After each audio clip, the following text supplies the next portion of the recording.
Welcome to the Manders Mindset podcast. Here you'll find both monologue and interviews of entrepreneurs, coaches, healers, and a variety of other people, where your host Amanda Russo will discuss her own mindset and perspective and her guest mindset and perspective on the world around us. Manders and her guests will help explain to you how shifting your mindset will shift your life.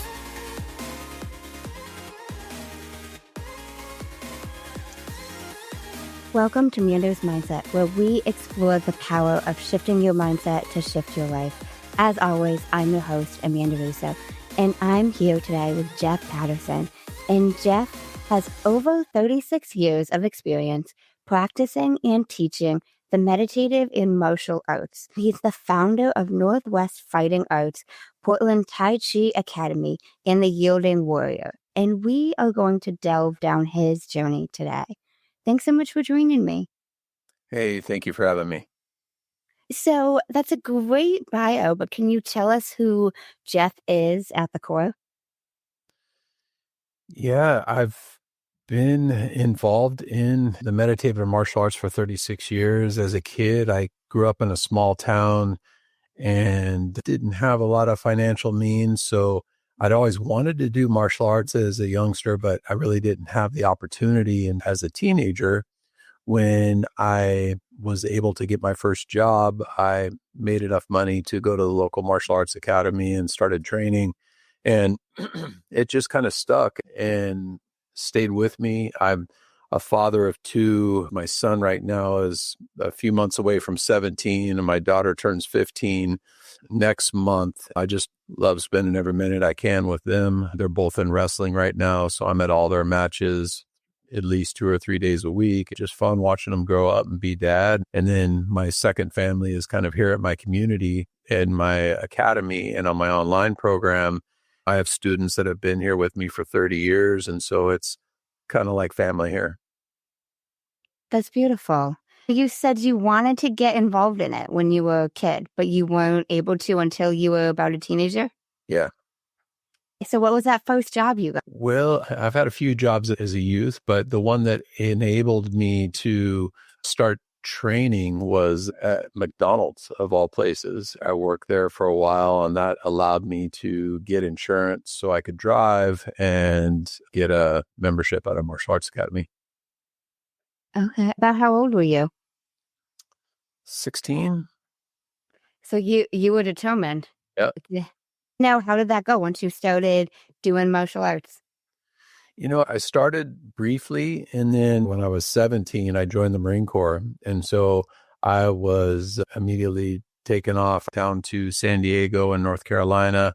I did that for a few years and continued to train while I was in the military. And then when I got back, I moved up to Portland, Oregon, and started going to college.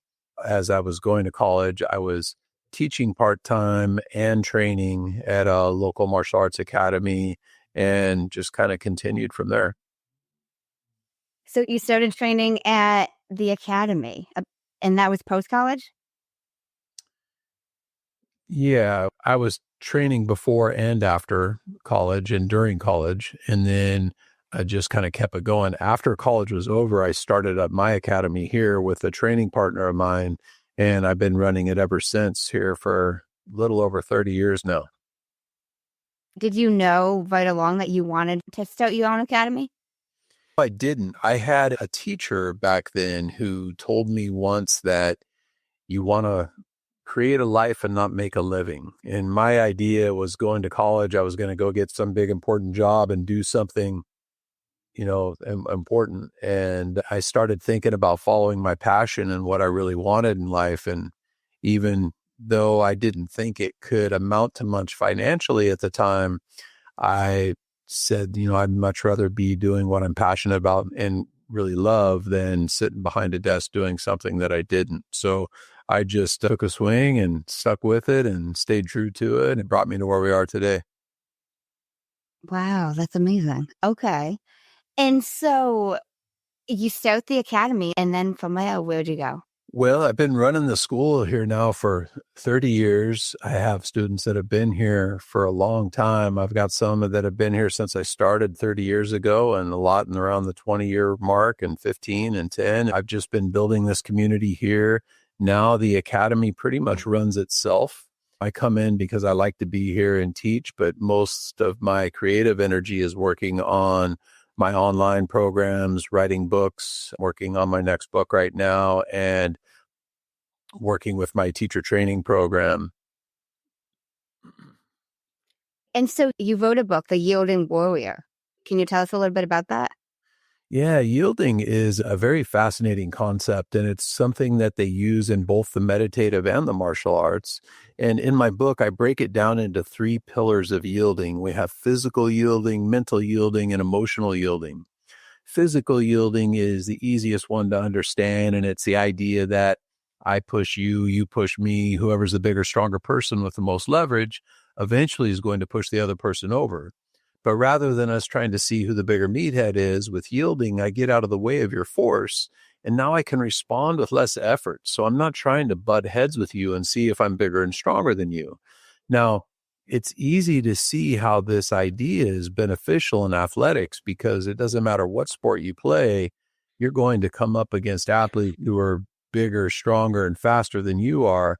And having this ability to yield to that force and get to an advantageous position without butting heads can save you a lot of energy and make you a lot more successful. Now, in order to be good at physical yielding, a lot of things have to come into play.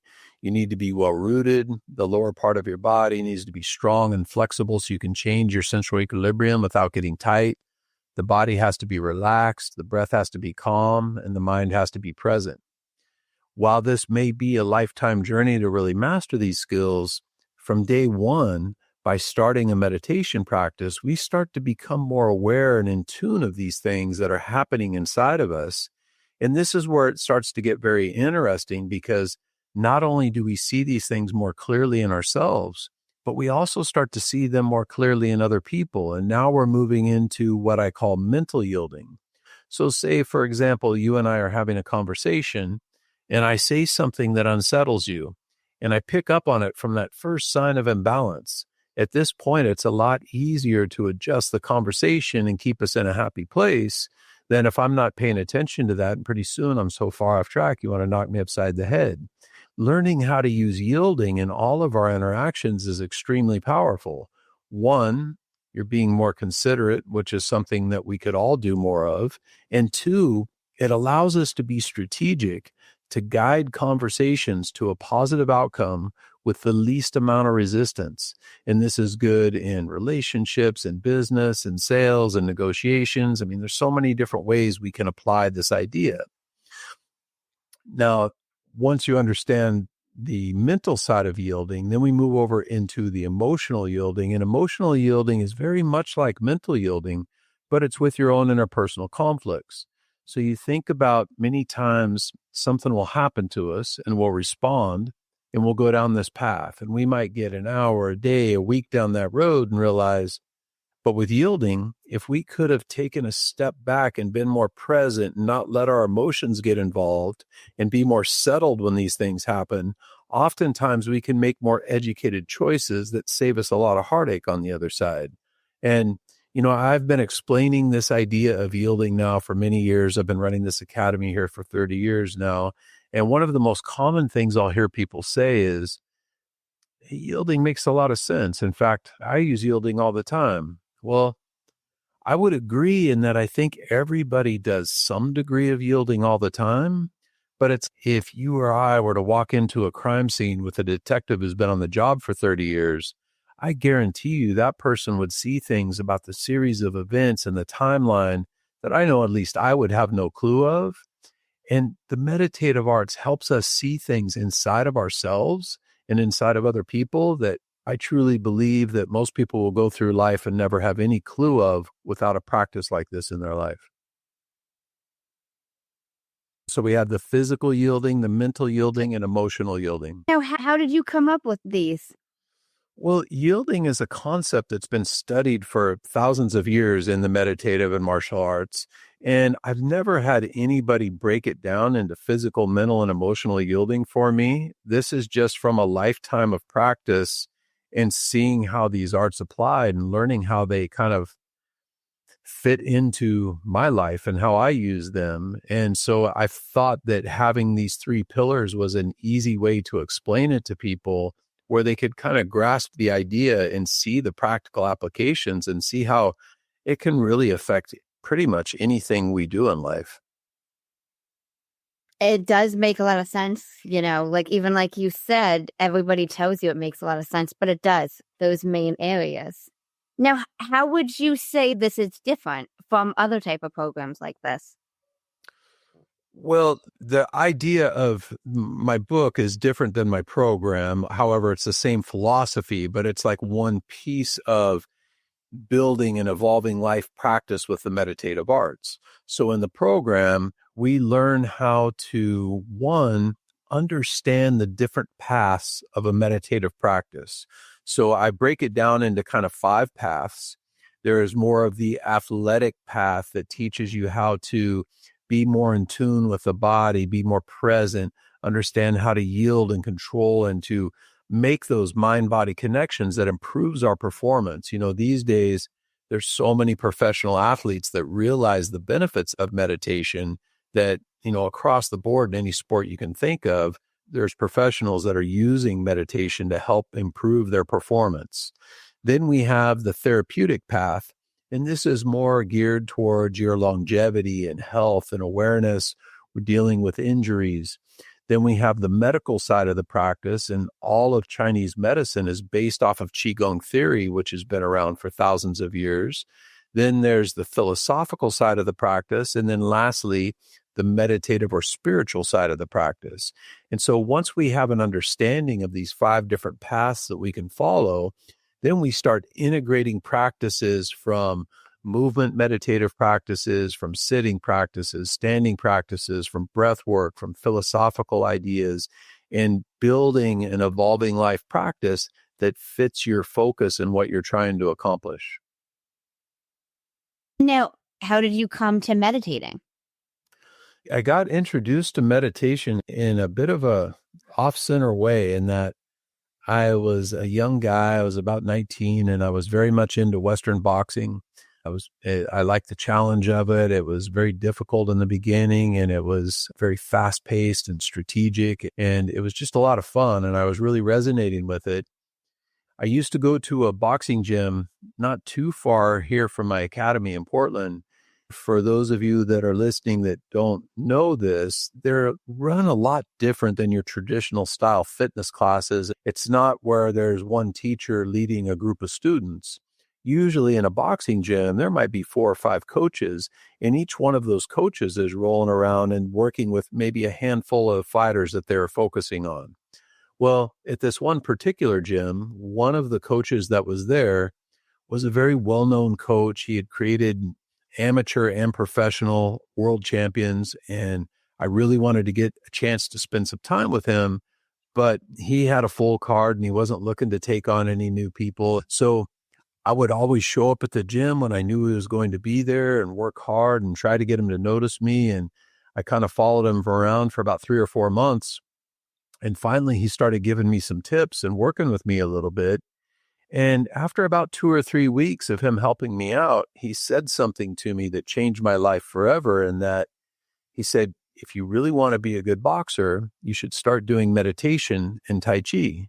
Now, at the time, I was this 19-year-old kid who didn't know much of anything, thinking, isn't Tai Chi like for old people in the park? How's that going to help me be a better fighter? And I had a lot of respect for this guy. And, every time he told me anything, I treated it like it was gold. And I started the practice, and not only did the meditative arts influence my life in so many ways through the years, I've had over 26,000 students come through the academy, and I've heard hundreds of stories of how the meditative arts has positively influenced people's lives. And that's what's made me so passionate about the practice and wanting to really spread the message and get this word out there.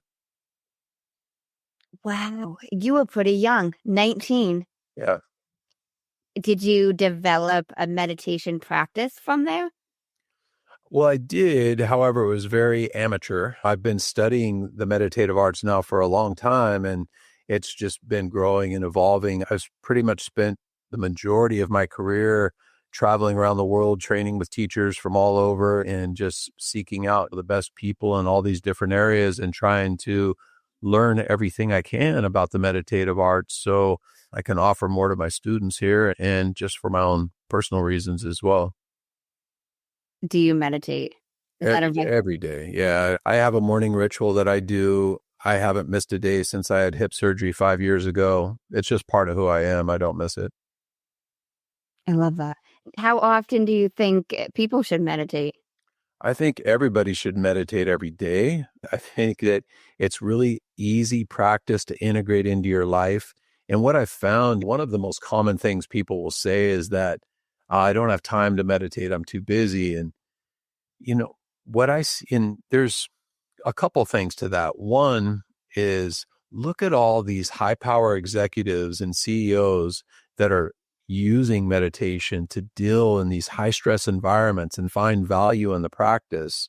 And then think about it like you pre-frame it this way, and it changes your mindset in that rather than thinking, oh, I've got to go do this for 20 minutes or a half an hour every day, and I don't have time for it.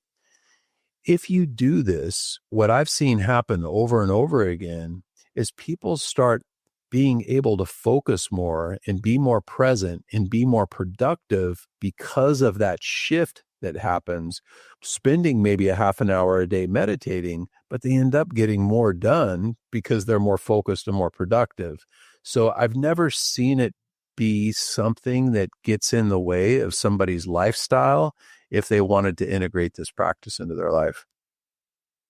It's so true. I love how you mentioned they see other results and more focus. There are benefits outside of just feeling more calm. So many people hear meditation and they think, I'll be more calm, I'll be less stressed, but it's more than that, you know? Oh, yeah, very It's, much. it's deeper than that. Have you used any sort of visualization in terms of your meditating? Yeah, visualization is like one piece of the puzzle. It's definitely something that's of value. And we use visualization internally with different energetic circulations in the body. And then externally, when we're trying to think about movements and how to link muscle groups together to make an expressive movement with the body. And so a lot of times you think about like you go to grab a glass of water, your arm goes out, you pick up the water and you bring it back. But in order for that to happen, there's thousands of energetic impulses going on from the body, from your toes through the torso and out your hands to your fingertips to pick up that glass. And the more that we can be in tune with that, understand and be sensitive and feel all those little things that are going on, now we start to heighten our awareness and our sensitivity, which makes us more present and more observant of everything that goes on. We're expanding our peripheral vision to see things from multiple angles, and it really helps us have a deeper understanding of things. I love your example of the water. Something so simple. Like so many people don't think about like what it takes to pick up something, even if it's not heavy, even if it's not far away. That simple act of doing it, grabbing the thing, moving the item, like there's that effort into it. I'm curious how meditation has helped you with the academy and with martial arts. You know, in so many ways, and it's funny how my boxing coach was recommending it to help me with boxing. It helps with the ability to focus when you get off center and you get distracted. It helps you come back to center. It helps your mind-body connection so you're more efficient in the movement, which can improve your speed and your timing. It helps your overall mindset and belief in how to build that power and that ability to be present within the movement when things are going fast. There's so many different ways that it can influence you mentally, physically, and emotionally. A lot of sense. Now, in terms of your book and the program, did you develop the program after the book, or was the book? Well, I've been teaching the meditative arts for many years, and the online program is kind of a reflection of what we do here at the Academy and what we've been doing for 30 years. So it's geared around teaching people those basic 5 pillars, but then how to incorporate ritual practices, active practices, and philosophical practices that help support them on whatever path they choose. With any meditation practice, there's basically 5 underlying principles that help build the foundation of the practice. And I call them the 5 regulations. They're regulating the body, regulating the breath, regulating the mind, regulating the energy, and regulating the spirit. And briefly, I'll touch on what I mean when I say those things. Regulating the body, which is our first regulation and very important because it's the easiest one to adjust. And you'll see some pretty good changes right off the bat by focusing on this. And the basic idea of it is we're paying attention to our skeletal alignment and our muscular tension in the body. And an example could be, think about a time maybe when you're sitting down at your computer and your shoulders are hunched over and you're feeling lethargic and very depleted. Maybe your neck's getting sore. And then another time when the most important person in your world walks in the room and your body perks up and you feel like you're on top of the world. We're in control of all day, every day. And just the idea of how to maintain that and be present enough to make those adjustments so we don't reach those depleted states can be a huge game changer for a lot of people. Now, on a little deeper level of body regulation would be maintaining some kind of muscular structure in the body to keep the metabolism up, to maintain flexibility, to eat a healthy diet so our nutrients are putting good energy in the body, and then getting enough sleep. All of those are kind of geared around that body regulation. Then we have regulating the breath.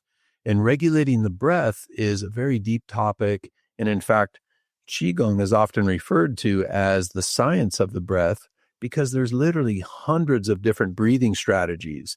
And because of this, we kind of broadly categorize them into yin methods and yang methods. Yin methods are often deeper, more holistic style of meditations that help bring the energy inward. And an example of a yin breath would be if you ever listen to somebody sleep, their natural breathing pattern is a longer inhale and a shorter exhale. And this is the body's natural way of bringing your conscious mind into your subconscious mind, which is where we are when we're sleeping and dreaming. And so if we want to capture this sort of energetic expression in our meditation, we can do longer inhales, soft retentions at the end of the inhale, and shorter exhales to help bring that energy inward. This is great for stress reduction, dealing with anxiety, panic attacks, boosting our creativity. There's lots of reasons why we would focus on this side of the breath.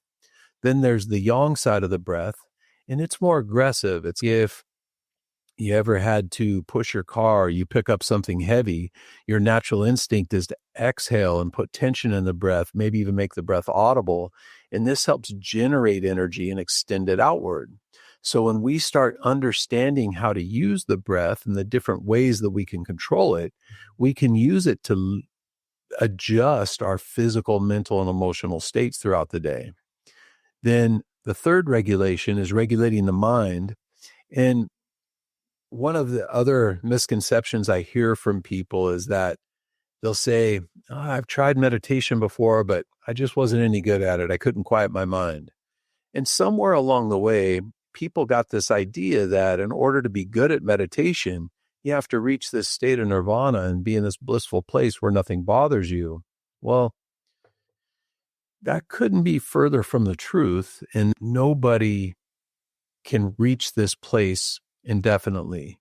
And, I've spent many years traveling around the world training with some amazing meditation practitioners, and I have never once met anybody who doesn't get distracted. We all do. When you're meditating, if you're sitting for 20 minutes or maybe even doing a movement practice, whatever it is, if you get distracted 50 times during that session, every time you get distracted, you use your posture, your movement, or the breath to bring yourself back to center. And now you just got 50 repetitions on how to be off center and come back to balance. And this is the idea. And if you do this every day, every month, every year, you start to develop this power and this ability where nothing can throw you off center. You could have a bad day of work or a stressful conversation, and you can come right back to being focused. There's this story that I really enjoy about these two old monks, and they're walking down this dirt road after a huge rainstorm, and they come up to this big mud puddle, and on the other side of the puddle is this beautiful little girl, and she's standing there in a white dress, and she's crying. And the older monk, he yells across the puddle and says, "Is everything okay? Can we help you?" And she said, "I need to be somewhere, but if I walk across this puddle, I'm going to get my dress all dirty." So the older monk, he rolls up his pant legs and he walks across the puddle and picks her up, puts her on his back, takes her to the other side, sets her down, and she's off on her way. Well, him and the younger monk are walking a couple miles further down the road, and finally the younger monk is just furious, and he says, we're not supposed to touch girls, but you did back there at the puddle." And the older monk looks down and says, "You're still thinking about that girl? I left her back there at the puddle." And how many times in life do we have to get 2 miles down the muddy road before we realize we got to let that thing go? And so regulating the mind and having the sensitivity to recognizing these imbalances is very important part of the practice. And then the fourth regulation, which is regulating the energy, is a very deep topic and something that we could literally spend hours talking about. But a basic idea of it is, once you've reached a competent level in regulating the body, the breath, and the mind, you now have the tools to regulate the energy in the body and lead it inward, extend it outward, to circulate it in the body. And we'll get different outcomes from these different energetic practices. And then the fifth and final regulation is regulating the spirit. And this is a very profound idea, and it's something that meditation practitioners will spend their entire life's journey working towards that ultimate stage of enlightenment.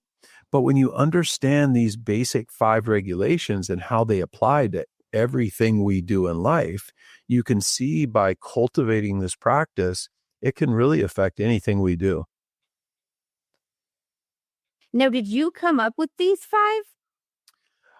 I've heard of the 5 regulations of regulating the body, the breath, the mind, the energy, and the spirit. However, all of the definitions I gave to those, that's stuff that words that I put to them.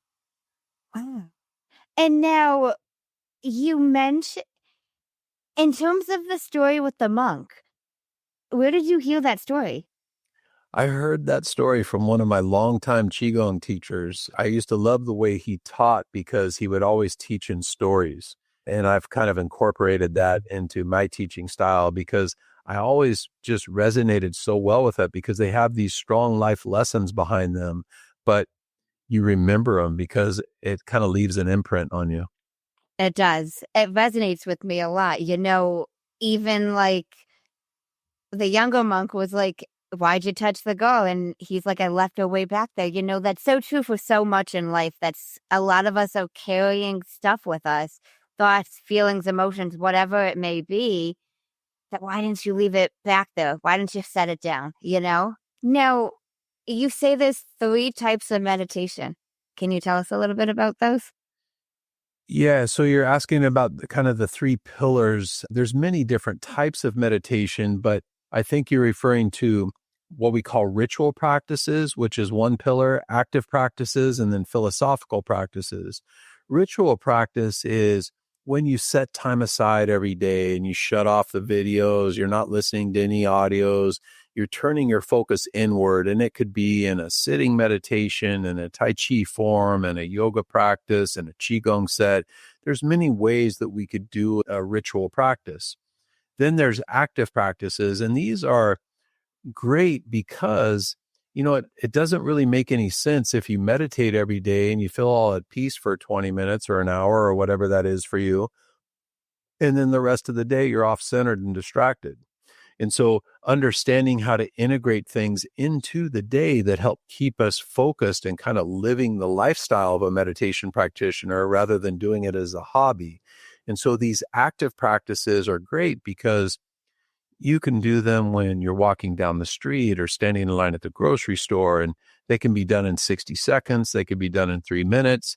They could be as simple as counting out 10 breaths or doing some spinal rotations or a simple movement practice, something to just bring our awareness back into the present and be more in tune and connected with our body, our breath, and our mind. It all kind of comes back again to those 5 regulations, right? And so these are kind of controls that we use to help regulate those 5 different areas. Then the third pillar is the philosophical side of the practice. And this is something that I've always resonated with. It's been a passion of mine. And the reason why I like the philosophical side so much is that it's very strategic. It teaches you how to open up your vision and see things from so many different angles. You'll learn something and see into it, and you'll feel like you have clarity. But then a year later, 3 years later, you'll see it from a whole different perspective. And so keeping that open vision and looking for those opportunities is something that I've always been very fascinated with. And now, these 3 areas, would you suggest people engaging in all 3 every day? Yeah, it's just part of the lifestyle, right? So when you create an evolving life practice with the meditative arts, we have our ritual that we do every day. Maybe for those of you that are new, set a reminder to go off on your phone every 60 or 90 minutes. And, for lack of not having multiple different options, even if you just counted out 10 breaths every time it went off and stopped looking at any screens and just kind of turned your focus inward, you could get a lot of benefit from that one simple practice. And then the philosophical side of the practice, this is extremely deep. We could go into multiple different areas here, but we can integrate these practices in both our ritual practice and in our active practices. So is that what you would suggest for somebody listening to us that's new to approaching meditation? It's just maybe setting a reminder on their phone and even the 10 breaths in?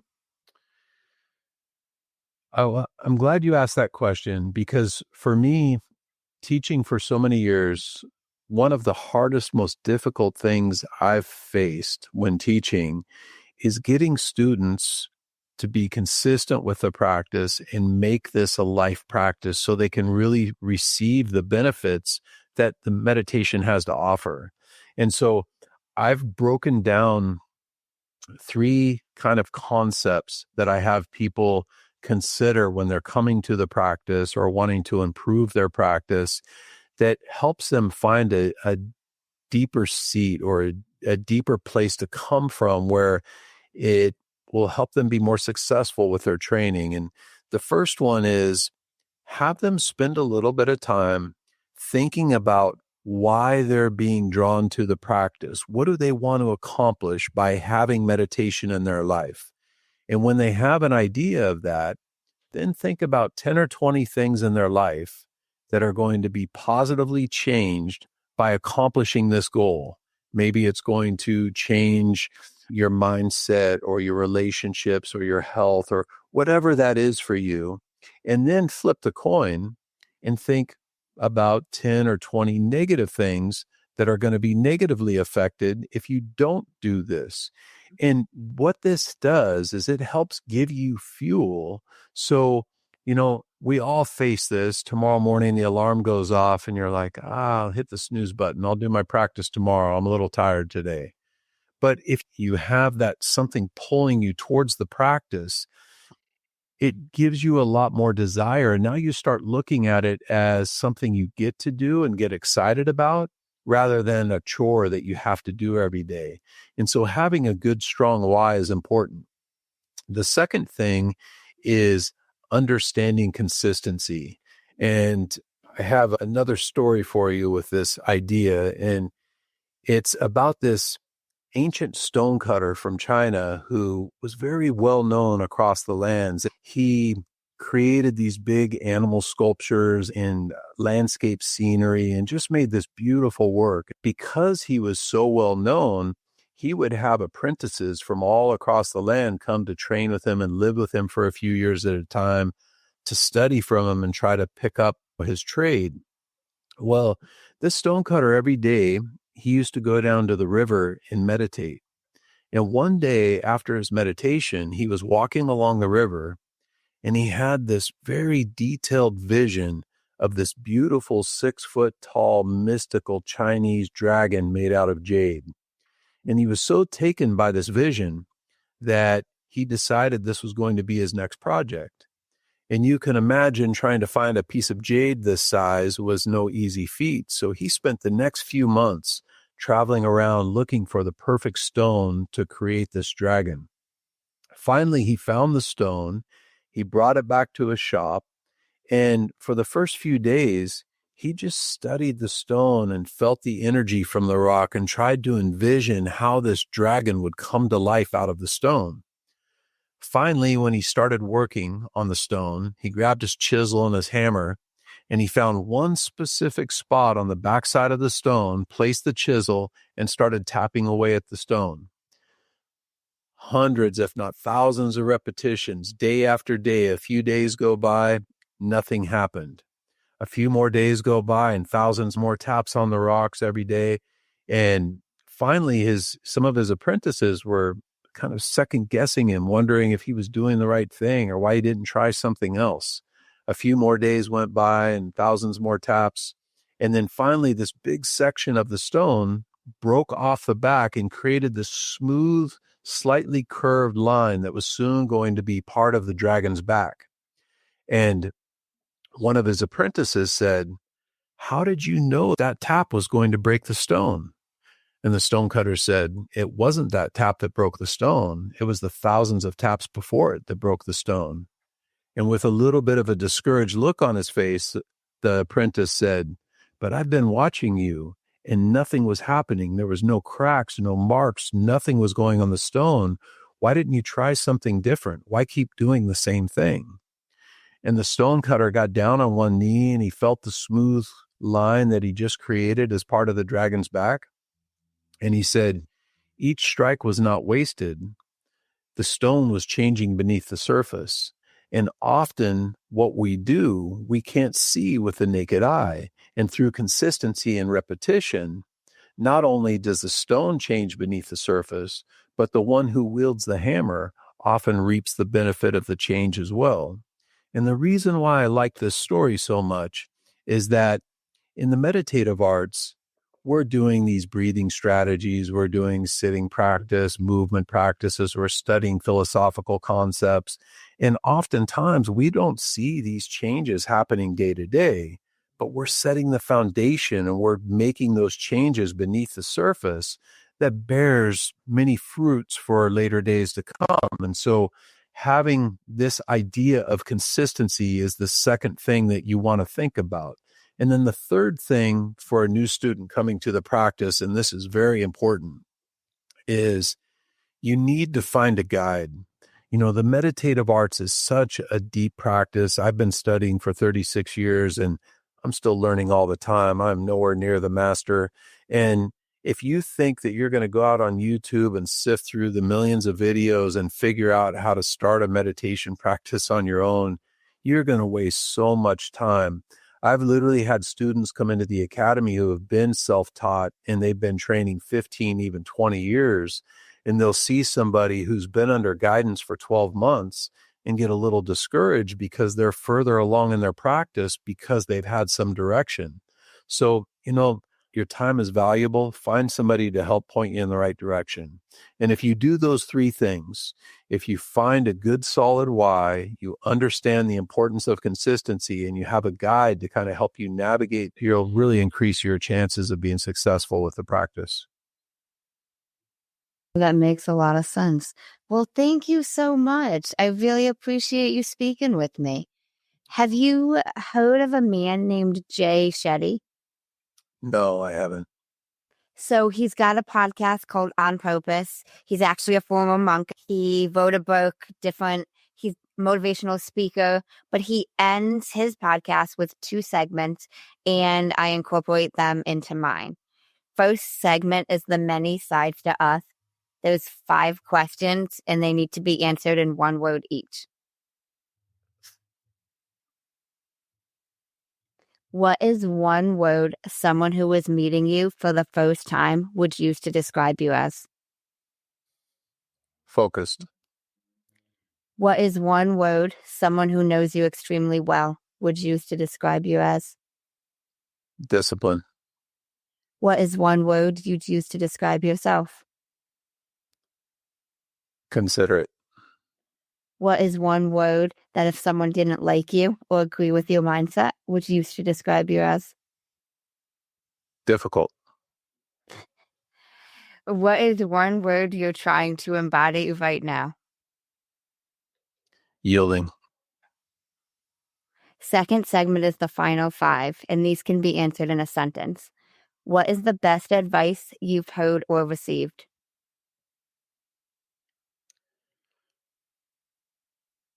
To create a life and not to make a living. Why is that the best? Because it's important to follow your passion and stay true to what's in your heart and what you really believe, rather than get trapped up into the fast-paced days of society and feel like you're on a treadmill and just kind of clicking away at time. What is the worst advice you've heard or received? Don't think about other people.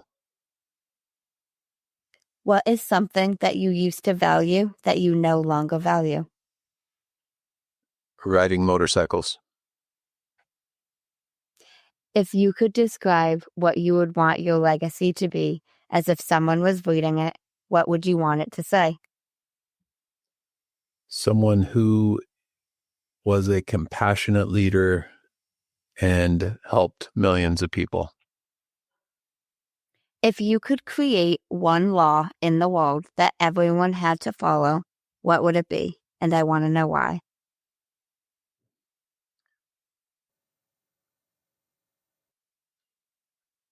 Treat others with consideration. And the reason why is because I feel like if we could put other people in a place of consideration, that it would ease stress everywhere and people would live a lot happier life. I love that. Well, thank you so much for speaking with me. Yeah, And thank you for having me. any final words for the listeners? Just if anybody's interested in checking out my program, my website is theyieldingwarrior.com. I'm giving away a free copy of my book right now. If you want to check out theyieldingwarrior.com/book, you can go there and download, or you can download a copy, but we'll also mail you one out if you just pay for shipping and handling. And then I also have my online program and my teacher training program up there as well. So if you want to check it out, it's there. And I will link all of that in the show notes as well. Thank you so much for speaking with me. And thank you guys for tuning in to another episode of Manders Mindset.